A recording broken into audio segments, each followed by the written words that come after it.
You guys know I don't have an intro, so let's get started. A discovered attack happens when a piece moves, revealing a threat from another piece behind it. This can lead to a double attack or the creation of a powerful threat. Like in this position where I can give a check, the king has to move and I can capture the queen.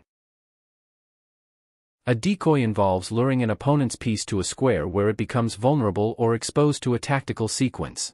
In this position, if I sacrifice my pawn, black can capture it, but it will open the file for my rook, and I can capture it. Similar to a discovered attack, a discovered check occurs when moving one piece uncovers an attack by another piece, putting the opponent's king in check. Like in this Petrov's defense position, I will attack the knight with my queen, and if the knight moves I can attack his queen with my knight. The king is in check and has to be defended. But now black's queen can be captured. Trapping means forcing an opponent's piece into a position where it has limited mobility and is prone to capture. This is very simple. Look at this bishop, he can't move anywhere, so it's just a sitting duck waiting to be captured.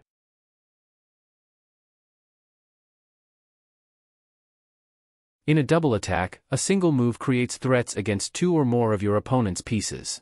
It puts pressure on your opponent to decide which piece to save.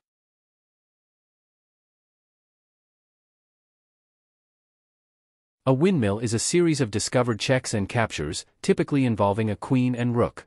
This tactic can lead to significant material gains as the opponent struggles to defend against repeated threats. Like here, I can keep checking and keep capturing pieces. To set this up, you need to understand discovered attacks and checks, which I explain in my previous tactics video. Back rank mate involves checkmating the opponent's king on the back rank, typically utilizing a rook or queen. The opponent's own pieces or pawns may obstruct the king's escape. Many beginners don't know this, but it's very important. This mainly happens to a castled king who has no moved the three pawns in front him. Here is an example where I sacrificed my queen to back rank mate. Your opponent tries to prevent the mate by pushing the pawns. You can try and take the safe square with your bishop. Pin is a tactic where one piece is immobilized, pinned, because moving it would expose a more valuable piece behind it to capture. This can be a powerful way to control the board. You might already do this in many openings, but remember, if the piece you pinned was protecting something, it will be free for capture cause its protector is pinned.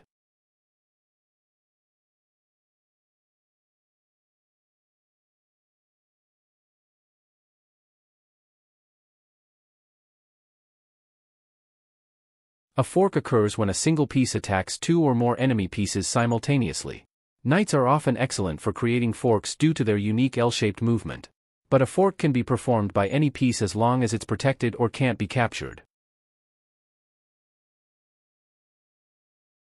Deflection involves forcing an opponent's piece away from a key square or defender, leaving another piece ready to capture.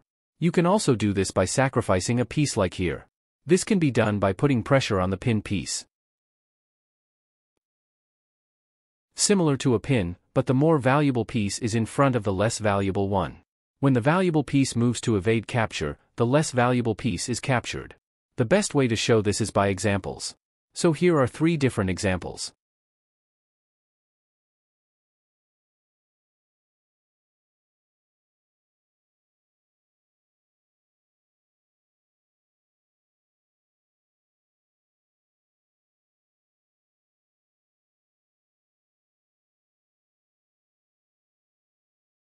Setting up a position where your opponent, in attempting to avoid checkmate, is forced into a stalemate, resulting in a drawn game rather than a loss. This is a very nasty trick where if you are losing, you force your opponent to draw you into a game. Here I might make a full video on forced mates if you guys want that.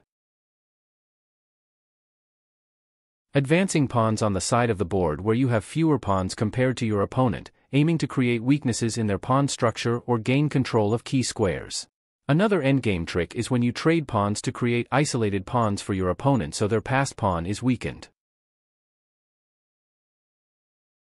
Desperado, sacrificing a piece that is doomed to be captured anyway, often with the aim of gaining a tactical advantage or creating complications for the opponent. When your piece is gonna go, it should go taking as much material as possible with it. making preventative moves to anticipate and neutralize potential threats from the opponent, ensuring the safety and stability of your position while limiting their tactical options. This is what you do to prevent your opponent's plans. Here is an example.